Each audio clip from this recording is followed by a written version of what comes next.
The Not So Perfect Pair by StarcollectorSilas. Before we begin, trigger warnings will be provided in the description as well as the first comment. Please check them out for any potential triggers and stay safe. Chapter 10. The teachers had started slowly filing out of Fukuzawa's office a few minutes after Kunigida left. Apparently, Chuya had ran off somewhere, probably the practice room in the music department hidden behind the shelves with the spare string instruments. There were plenty of things he and Chuya had in common. Their appreciation for hidden rooms and small spaces was one of them. Since Chuya had shouted at him, he had been warding off the brain fog like a disease, trying to prevent the sickeningly familiar feeling of his vision blurring and thoughts shutting down from happening. He had let it earlier, and he had slipped up when he was told Mori was going to be called, but he needed to be alert, or alert enough.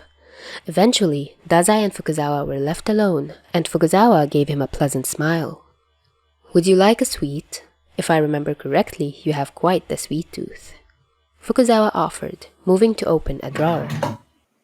"No thanks," Dazai responded quickly, his arms crossing defensively. The idea of eating made his stomach turn at the best of times. The last thing he wanted right now was food. Fukuzawa didn't say anything, just nodded and settling back in his seat. Dazai shifted, uncomfortable under Fukuzawa's searching gaze. He remembers Fukuzawa. He and Mori used to be close, until Fukuzawa just never showed up again. That was a year or so after Dazai's mom had disappeared. Then Dazai went to high school, and suddenly the name from when he was a kid had a face, and 2 adopted children, and a husband. And then Dazai spent time around him, and had already been friends with both of his kids, as he had found out, and then realized how much he probably got let off with because of family connections. He was like a nepo baby, but only for high school. Or maybe it was because Fukuzawa had recognized something that other people hadn't. Something he'd only recognize as someone with a history with Mori. Dazai truly hoped that it was temporary nepotism. "It's been a while since you've been in here," Fukuzawa commented. His hands sat clasped together on the desk. Dazai just nodded. His brain felt a little too foggy to think of an answer to that. Fukuzawa smiled again. It seemed too polite for it to be true. The only adults who smiled at him like this were Chuya's parents, Oda, and Oda's boyfriend.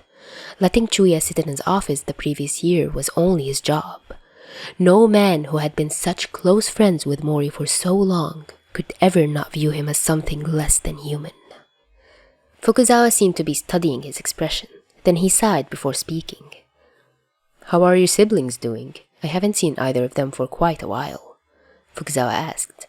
Dazai paused, his eyes narrowed as he searched for the trap in the question. Surely he was looking for something, hoping to catch him out. "Elise is fine. She does well in school," Dazai responded, forcing a polite smile onto his face. Fukuzawa nodded, looking pleased to hear that Elise was alright. "Ah, yes, she's coming here next year, isn't she?" Fukuzawa asked, not expecting a response. Dazai nodded anyway. "And how is Oda? Last I knew, he was going to pursue a career in literature. Did he get accepted to the university he wanted to go to?" Fukuzawa continued. Dazai tensed up involuntarily, hands tightly fisted in the fabric of his school shirt. "He got accepted," Dazai said, purposely vague. While Oda had in fact gotten accepted, he had been forced to take a break. He was welcome to go back if he got better, apparently. When? Dazai firmly reminded himself. Fukuzawa hadn't stopped smiling, and it was slightly anxiety-inducing to watch. The man was usually stoic, regarding everything with a muted kind of interest. "You're rather close with my children, aren't you? Yosano and Rampo?" Dazai blinked and nodded. His brain wasn't working. It didn't want to let him speak aloud. He hated it.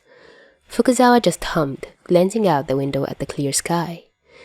Dazai followed his gaze, looking at the kids sitting under the shade casted from the building, their books out in front of them. Dazai didn't recognize any of them, aside from a long-haired boy that Rampo seemed to have taken a liking to recently. Fukuzawa sighed and spoke. "I try my hardest to make this school safe for everyone here. For some people, like your friend Chuya, that means intervening to the best of my ability when bullying occurs. For other people, it means specialized timetables or classes. The library is open for as long as it is for a reason, and there are kids who get all 3 of their meals a day here. Sometimes what needs to be done to ensure a pupil is safe isn't limited to what I can help with. Dazai didn't like where this conversation was going, and he shifted defensively, watching Fukuzawa like a hawk. There are things that can be done about almost everything. That being said, nothing can be done if you don't know something is wrong. Do you understand? Dazai nodded tensely, swallowing the bile rising in his throat. If there are any problems, and I mean any, Fukuzawa said, his expression now serious. You tell me, or you can tell some other teacher, or Miss Alcott, or even one of your friends, and something can be done. Dazai nodded again and spoke, voice quiet. Thank you, Mr. Fukuzawa, but there aren't any problems aside from how that kid spoke to Chuya earlier. Fukuzawa sighed, sounding almost defeated. That kid will be dealt with appropriately. I will not take anything he said lightly. Just then, a knock came on the office door, and a brown-haired lady stepped in, smiling politely. Mr. Fukuzawa, Dazai's father is here. And just like that, the brain fog was back, and Dazai didn't hear the rest of what Fukuzawa had said as he was herded out into the main office to go home. The car ride home has been dangerously silent. The tension in the air when he was handed from Fukuzawa to Mori had been thick enough to cut with a knife. The front door slamming meant Dazai had to suppress a flinch, but he couldn't hide it as he was pushed back against the wall of the living room. Elise, who had stayed off school because she didn't feel well, recoiling with horror as she watched Dazai be pinned against the wall. His back and shoulders hit the wall first, the pain shooting through his body as the wind was knocked out of his chest. His head hit the wall next, despite how he tried to lessen the impact, not wanting Chuya to end up hurt as well. However, an object in motion stays in motion, and his vision blanked for a second when he hit the wall. Mori had a grasp on his shirt collar, lifting him off the ground slightly so that his toes barely touched the floor, and Dazai struggled, his hands grasping and scratching at Mori's wrists. I don't give 2 shits if you're getting into fights, but when I'm at work, you behave or you don't get caught. Mori spat, his voice low. He smelled like antiseptic and the thin hospital bedsheets, and Dazai hated it. I wasn't thinking, Dazai gasped out. Mori's fist in his shirt meant that it was tight around his throat, making it difficult to breathe. Of course you fucking weren't. You never are. You'll have been lucky to have passed your final exams, Mori hissed.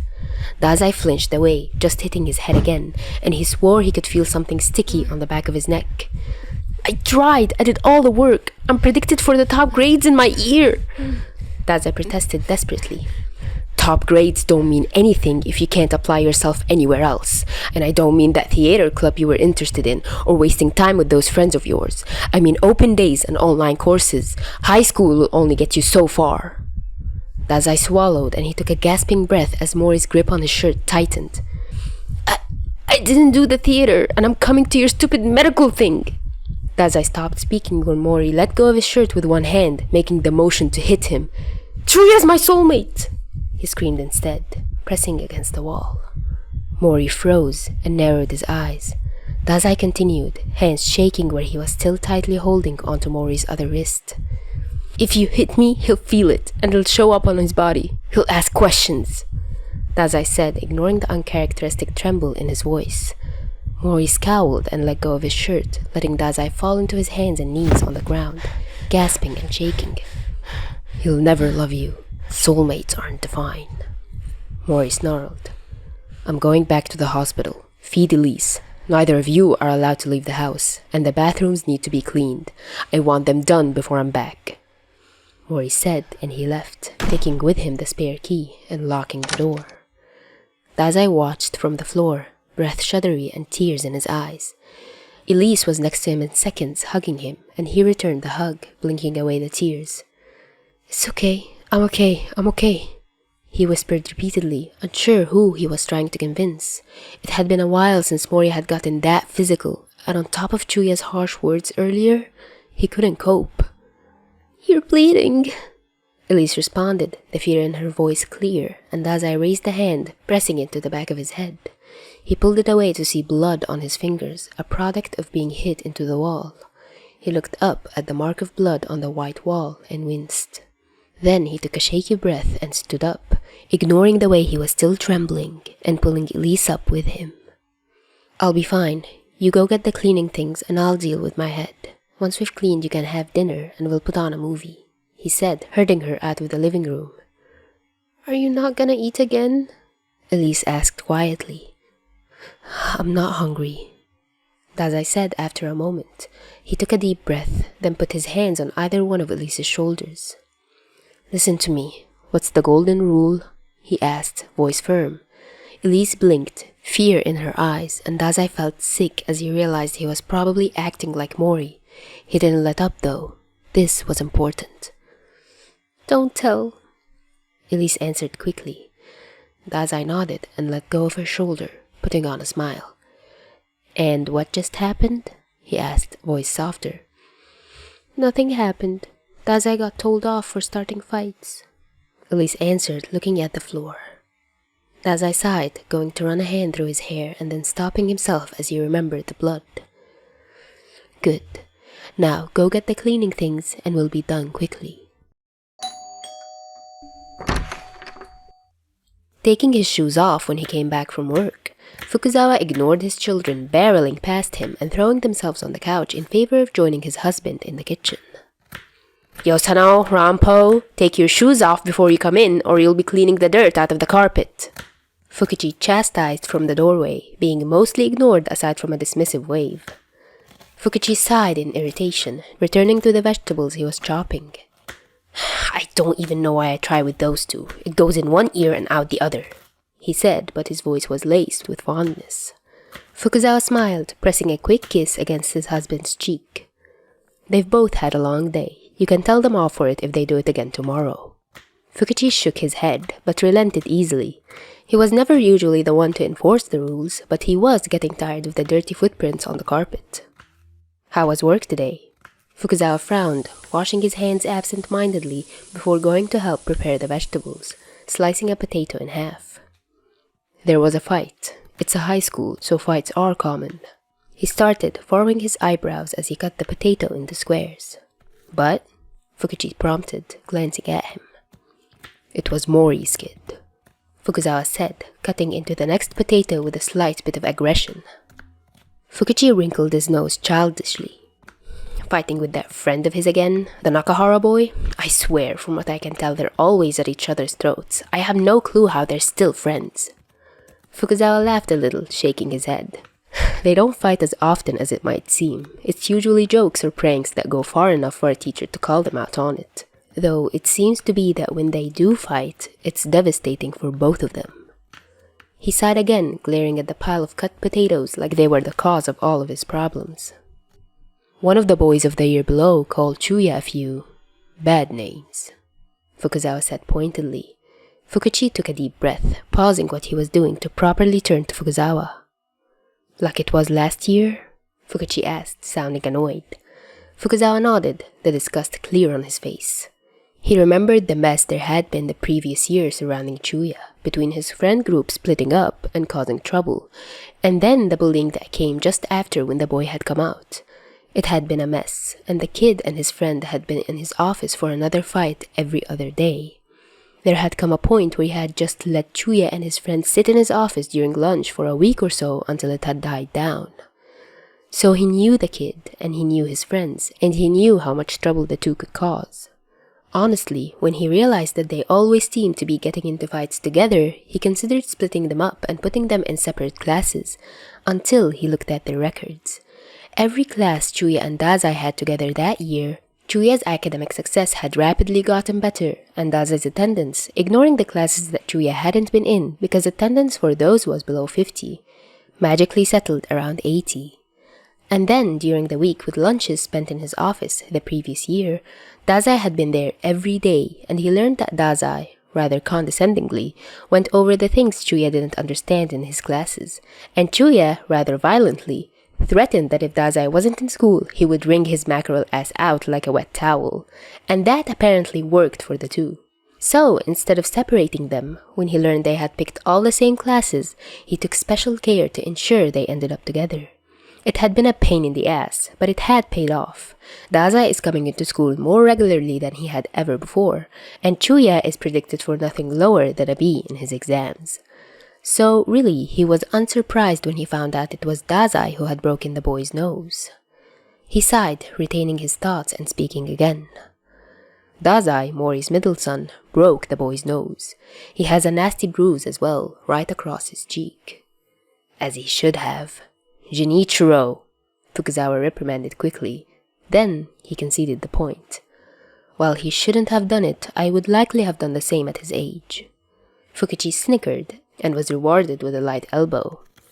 I had to call Mori to get him. Mori did not sound happy, and the boy froze when I informed him his father was going to be called. Fukichi frowned.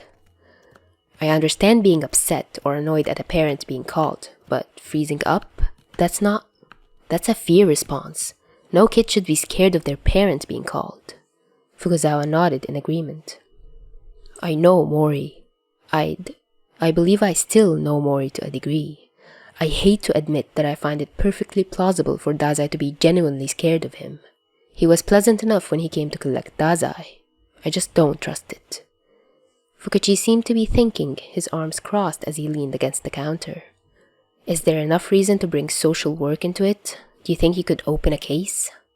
Fukuzawa shook his head, bringing his hands to his face. No, the only thing I have is that he seems uncomfortable when discussing his family.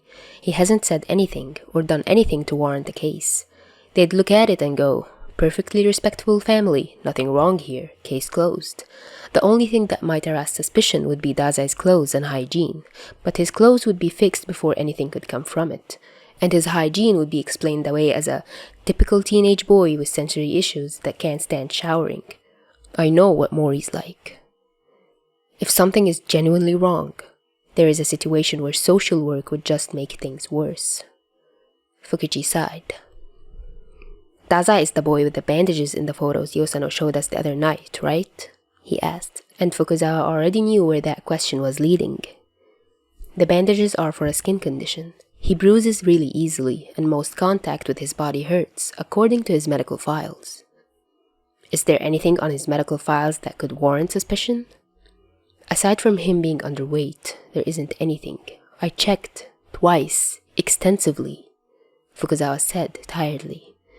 Fukichi paused, and for a moment it was quiet, just the sound of the TV from the living room and their breathing. Do you think Rampo knows anything? Yosano, maybe? Fukichi asked quietly. Fukuzawa shook his head. I don't want to bring them into this. This isn't fair, and if they did know something and told us, it would be a fast track to losing their friendship with Dazai. Abused kids are defensive kids, and Dazai's been protective and defensive since he was young. Do you think Rampo will tell us if something seriously happens? They both know how smart Rampo is, and they both know Rampo and Dazai are fairly close. If anyone was going to have found a way to worm the truth out of Dazai, it would have been Rampo or Chuya, and Chuya clearly hadn't. No, you remember how Rampo, and Yosano for that matter, were when we adopted them. Neither of them would tell anyone what their parents had done or said until months into living with us. They still won't tell us everything. I think Rampo would understand why Dazai wants to hide it. I don't think he'd break Dazai's trust. Fukichi looked away, his eyes drawn to the pictures stuck to the fridge door, and Fukuzawa followed his gaze to the picture of Rampo and Yosano and their friends, and Dazai was in a few of them, smiling, usually sandwiched between Chuya, Rampo, and Kunikida. Dazai had a camera, according to Yosano, and would take it with him if they hung out in a group or went somewhere special. Then he'd send the pictures and videos he took to everyone, and that was where all the pictures on her wall came from. The one on the fridge was supposedly the most recent one of all their friends together. Usually it would be a positive thing, but now all he could see was a group of kids who had their luck cut out for them. They seemed to have drifted together naturally, but Fukuzawa found himself wondering if there was some underlying air of misfortune that drew the lot to each other. A silent, I've suffered too, that keeps them together. He hates that children are forced to carry a burden like that. He rubbed at his wrist as he thought. It had felt like an uncomfortable burning was eating at his skin for a few hours now, but he had pushed it aside, more focused on work than the discomfort. Now he looked down at his wrists and finally noticed the faint of purple marks littering the sides of his wrists. After a moment, Fukichi noticed it too and quickly took his hand, looking at them. Fukuzawa would normally see a purple blemish on his skin and wish he could scrub it off, nauseous at the reminder of what could have been, of what he had wanted for so long. Now he felt sick for another reason, at the clear half-moon shapes and fainter scratches coming off of them, like someone had been scratching at a wrist, trying desperately to hold on, or push away, or generally hurt. Fukichi demonstrated this by wrapping one of his hands around Fukuzawa's wrist, his fingers lining up with the most prominent of the marks. "What do you think caused that?" Fukichi asked, discomfort clear in his voice. Fukuzawa was at a loss for words as he thought of the many different ways an injury like this could be inflicted. All methods seemed to lean towards self-defense. "I don't even want to know," was his response. Halfway across the city, Mori glared at the angry red scratches on his wrist, a product of his son's sharp nails. Then he covered them with a pair of gloves, on his way to prepare for his next surgery. Chapter 11.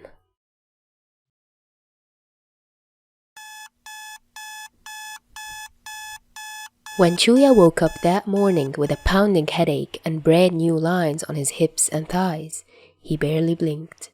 He was too tired to be worried.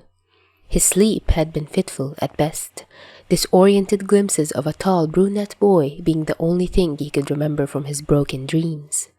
All day he had been thinking about what to say when he saw Dazai again, staring at windows or at his hands as he thought. Traipsing up the stairs to the library, he couldn't help but feel sick.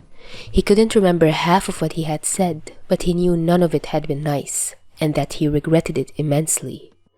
Part of him hoped Dazai wouldn't forgive him and would tell him to get out. But they had fought like this before. He knew that likely wouldn't happen. They had always fed off the fact that they could be as ruthless and cruel to each other as possible, and they'd still end up back together somehow. They were too codependent for their own good, not that he'd ever admit that aloud. He lifted his head to see Dazai carrying a stack of books, watching as Dazai pushed the door to the library open with his hip and noticing the wince at the contact. He frowned. Dazai always seems to be hurt these days. It made sense, he supposed, but he didn't like it. Chuya waited a few moments before he also entered the library, collecting himself. When he went in, the library was completely empty, so it wasn't hard to spot Dazai in the far corner, putting away the copies of a book that was being used in English class, judging by how many there were. Sighing, Chuya put his hands in his pockets and walked over, standing behind and kneeing Dazai. There was an awkward silence in which Dazai didn't acknowledge him, so Chuya took it upon himself to speak. "You look like shit," he commented, his tone empty. It was true. While Dazai looked neater than usual, clean clothes and hair, he looked pale and tired, and he smelled like antiseptic rather than his usual strawberry. Dazai scoffed, not looking up. "You sound like shit. Came here to take out your anger on me?" Dazai asked, sounding annoyingly enthusiastic. Chuya scowled. "Waiting for the opportunity to break my nose if I do?" he retorted quickly. It went quiet as Dazai stood up again, the books all put away on the shelf, surprisingly neat for the fact it had been Dazai of all people putting them away. Dazai turned back to face Chuya, looking at him with a level expression. "If you decide to start talking shit about yourself, maybe," Dazai said blankly. Chuya looked down at his shoes, feeling a mix of resentment and guilt well in his chest. "I'm sorry," he said quietly, kicking the ground. He had been flitting between admitting he was wrong and cursing Dazai's name rapidly, but he knew he shouldn't have said anything that he had, regardless of whether Dazai should have started that fight. And now he knows, if it had been Dazai spoken to in that way, he would have done the exact same thing. I'm sorry for getting so mad at you yesterday and saying all those things. I didn't mean them, and you didn't do anything I wouldn't have also done in your situation. It was quiet again, and Chuya prepared for Dazai to walk away or tell him to leave, until Dazai responded. What was that? I'm not quite sure I heard you. Dazai said in an innocent tone, but Chuya looked up again to see the shit-eating grin on his face and knew he had been heard loud and clear. Chuya relaxed almost instantly, the tension melting from his shoulders. I said I'm sorry, Chuya said again, louder, voice exasperated. Dazai shrugged, still grinning. Thought so. I was just so shocked. Chuya apologizing? I thought the day would never come. Dazai said dramatically, a hand on his forehead as he mimed fainting from the shock. Chuya scowled, taking in the display. Yeah, you've been building a habit of apologizing too recently. Maybe it's infectious, he said sarcastically, taking his hands out of his pockets to cross his arms. Maybe I really did infect you with intelligence yesterday. Dazai mused aloud, side-eyeing Chuya. Chuya huffed, rolling his eyes. Yeah, whatever. Do you accept my apology or not? He asked, subconsciously picking at the skin around his nails, his tone betraying his anxiety. Dazai hummed thoughtfully and sighed like he was making an extremely hard decision. I suppose I can spare some forgiveness for my dog. It's not his fault he barked. I should have given him more pets. Dazai said, and to punctuate his sentence, he roughly pushed his hand into Chuya's hair, messing up the already tangled mess. Chuya squawked in indignation, batting Dazai's hands away, his cheeks going red as he stumbled. He fell backwards as he was knocked off his balance, and he grabbed Dazai's shirt in an attempt to keep himself upright, but instead just pulled Dazai down with him. He hit the floor with a loud thump, hitting his back off one of the bookcases. Dazai promptly fell on top of him, hands holding onto the bookshelf on either side of Chuya's head to prevent himself from falling further. They both froze, faces heating up, and Chuya's mouth fell open slightly as he looked up at Dazai, who had a knee on either side of his hips and a hand either side of his head. Dazai's face was flushed and his eyes were wide, like his brain had short-circuited, breathing quickly and heavily. The sunlight flooding through the large windows in the library lighted his eyes up to have an almost red tint to them. Something in Chuya's brain clicked into place, a realization he couldn't put into words flooding his sensations, making his stomach twist and his mouth go dry. He must be sick. He's sick. He must have a fever. God, let him be sick. There's no other explanation for how hot he felt or for the sudden urge to shiver. Chuya had his eyes firmly trained on Dazai's, but he's sick. He's sick and delusional because Dazai's eyes drop from his to look at the lower half of his face, and neither of them are moving yet. And then Dazai's arms are around his shoulders, and they're hugging. Chuya relaxed instantly. This was familiar territory. Suddenly, the box of things he didn't want to think about regarding Dazai was overflowing. He pretended it wasn't as he returned the hug. They stayed like that for a little longer, clinging to each other in the empty library. Then Dazai spoke, voice quiet but clear in his ear. Want me to fix your hair? Dazai offered, pulling away slightly. Chuya let him go, clearing his throat and averting his gaze. Yeah, he muttered as Dazai shifted, and he moved to sit in front of Dazai. You know, it wouldn't have needed fixing if you hadn't messed it up, so this is your fault. Chuya continued after a moment, feeling Dazai's fingers begin to cart through his hair. Yeah, Dazai said mockingly, working the knots out of Chuya's hair quickly. It wouldn't, Chuya protested, smiling faintly. Dazai scoffed. It was already a mess when you walked in. If anything, I made it better, Dazai said, and Chuya could practically hear the face he was making. Dazai tucked Chuya's hair slightly and spoke. Head up, Dazai demanded rudely, and Chuya obliged, face heating up as he tilted his face up, used to Dazai's rudeness when doing his hair, as though they had to cancel out the familiarity of doing something like that with insults and bickering, like they couldn't quite allow it to be quiet. Chuya didn't want to take that thought further, instead patting his pockets for a hair tie as he felt Dazai begin to braid his hair. He had this taken away from him for less than a day and ended up distraught. He doesn't want to know how he'd end up if they were separated for longer than that.